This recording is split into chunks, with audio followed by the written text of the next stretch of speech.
আসসালামু আলাইকুম রহমতুল্লাহি ওয়া বারাকাতুহু। প্রিয় ফেসবুক বন্ধুরা, আজ চলে আসলাম কালাপানিতে গাড়ির কাজকাম করানোর জন্য, সার্ভিসিং করানোর জন্য। এই জায়গায় এসে দেখলাম গাড়ি আগে ওয়াশ করতে হবে, তারপর কাজ করতে হবে। ওয়াশের জন্য সিরিয়াল দিয়ে আমি বাইরে বসে আছি গাড়িতে।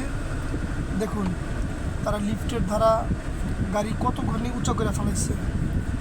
মাশাআল্লাহ, এরকম উঁচা করলে গাড়ির যে তলাগুলো আছে বা নিচগুলো আছে ওগুলো খুব সুন্দরভাবে ক্লিয়ার করা যায়, ওয়াশ করা যায়। আমরা যে জায়গায় ওয়াশ করবো এইভাবে ওয়াশগুলো করলে আমাদের গাড়িগুলো প্রপারলি ট্রিটমেন্ট হয় আর কি। জি, চলে আসছি কালাপানিতে, গাড়িতেই বসে ভিডিও করতেছি।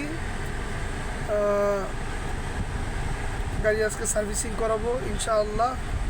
সকলে দোয়া করবেন আমার জন্য যদি কাজটা ঠিকঠাকভাবে হয়। সার্ভিসিংয়ের জন্য ওয়েটিং করা হচ্ছে। এইটার পরে আমার গাড়ি ডাক দিবে, সিরিয়াল করবে, সিরিয়ালে কাজ করবে ইনশাল্লাহ। ধন্যবাদ সবাইকে। আসসালামু আলাইকুম।